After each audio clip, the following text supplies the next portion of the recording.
बिस्मिल्लाहिर्रहमानिर्रहीम। अस्सलाम वालेकुम व्यूअर्स, कैसे हैं आप? अल्लाह ताला आपको खुश रखे, आबाद रखें, आमीन। आज जी हम बना रहे बीफ रोश इसको कहते हैं, या फिर आप दम पुख्त बीफ कह सकते हैं। बहुत ही मज़े का ये बन के तैयार होता है। बलूचिस्तान की रेसिपी है, ख़ास शादियों पर या ख़ास त्यौहार पर बनाई जाती है। चलें हम भी इसको बना दें और हम इसको कोशिश करेंगे बहुत ही आसान बनाएं, कम टाइम में। वैसे ये मैं कहूँ कि बन जाती है, ऐसा नहीं है, थोड़ा टाइम इसका लंबा है पकाने का, मगर बहुत ही कम इसमें मसाले जाते हैं, बहुत कम सामान जाता है।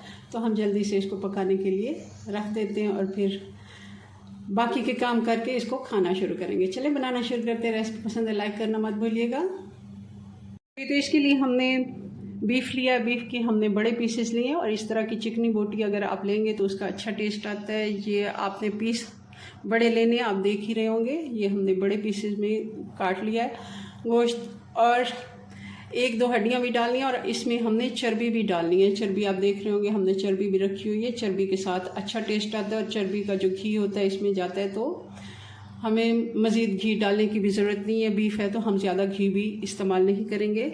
और आलू जो हमने लेने हैं उनको भी अच्छे से धोना है, थोड़ा छुरी के साथ खुरच लें, जो भी उसके ऊपर कोई कचरा वगैरह कुछ लगा हुआ है, मिट्टी अच्छे से साफ़ करनी है। आप चाहें तो इनको छील भी सकते हैं, मगर ओरिजिनल रेसिपी में ये छील के नहीं डाले जाते। और लहसुन को भी हमने जो भी हमने इस्तेमाल करना है उसको भी धो लेना है, बग़ैर छिले अगर इस्तेमाल करना है तो अच्छे से धो लेना है। अदरक, प्याज और टमाटर, हरी मिर्चें सबको अच्छे से धो लिया। सारा सामान हमारा एक जगह पर तैयार हो गया। चलें बनाना शुरू करते हैं। और कोई भी बर्तन आप इस्तेमाल कर रहे हैं मोटे तले वाला लेना है, ऐसा बारीक बर्तन इस्तेमाल नहीं करना जो जल्दी से गर्म होकर नीचे से लग जाता है। आप जितना हो सके मिट्टी का बर्तन अगर है तो वो ले लें, पतीला भी लेना है तो थोड़ा मोटे तले वाला ले लें। सबसे पहले हम चर्बी नीचे से बिछा लेते हैं और फिर गोश्त डालते जाएंगे। और हड्डियाँ भी 1 से 2 ज़रूर डालिए, छोटी वाली, क्योंकि इसका थोड़ा जो हमें यखनी शोरबा सा मिलेगा वो ज़्यादा मज़े का बनता है अगर हम हड्डी वाला गोश्त डालते हैं। लहसुन डाल देंगे, मैंने 3 बड़े जवे लिए हैं। और टमाटर डाल देंगे, 2 बड़े मैंने टमाटर लिए हैं। आप जिस तरह भी इनको थोड़ा मोटे पीसेस में काट अगर हम इस्तेमाल करते हैं तो अच्छा टेस्ट आता है और इनके छिलके रह जाएंगे, बल्कि ये ज़्यादातर फ्रेश ही रह जाते हैं। मीडियम साइज़ के प्याज डालेंगे, 3 से 4 आप प्याज ले लें। हरी मिर्चें डालेंगे 10 से 12। छोटे आलू हैं तो वैसे ही आप डाल दें, बड़े आलू हैं तो आप 2-3 उनके पीस करके इस तरह डाल दें।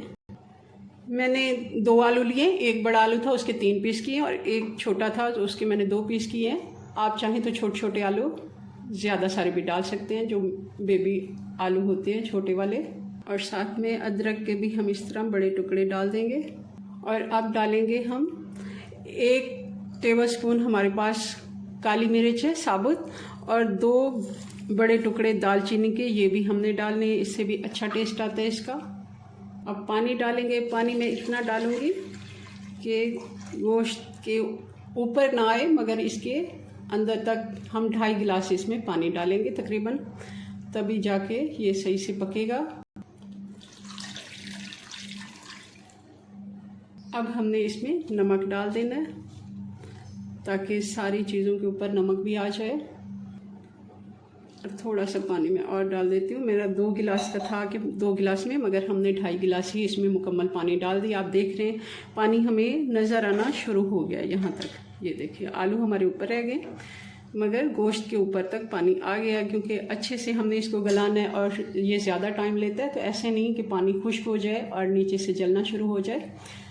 गूंदा हुआ आटा, रोटी वाला जो हम रोटी बनाते हैं, मेरे पास गूंदा हुआ पहले से पड़ा था तो मैंने इसकी थोड़ी सी इस तरह एक पट्टी सी बना के लगा दी।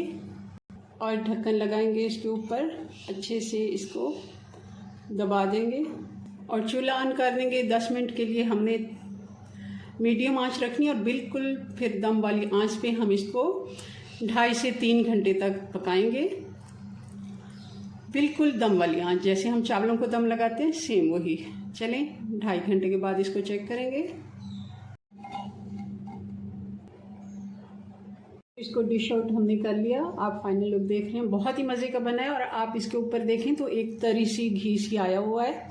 ये जो घी है ये हमारा जो हमने इसमें डाली है गोश्त के साथ चर्बी, उस चर्बी का घी बन के इसके साथ है और बहुत ही अच्छा इसका टेस्ट आता है। कभी कभार ऐसे खाने खा लेने चाहिए। अगर आप चाहें तो इसमें चर्बी की जगह ऑयल या घी इस्तेमाल कर सकते हैं, मगर चर्बी के साथ बनाएंगे तो बहुत ही अच्छा टेस्ट आएगा। आप इसको लीमू का रस निचोड़ें, 1 से 2 लीमू आप इसके ऊपर निचोड़ दें और बहुत ही अच्छा इसका टेस्ट आता है। चलें जी, बल्कि मैं आपको दिखा देती हूँ इसका टेक्सचर। ये देखें आप, बिल्कुल मलाई की तरह ये बोटियाँ गली हुई हैं।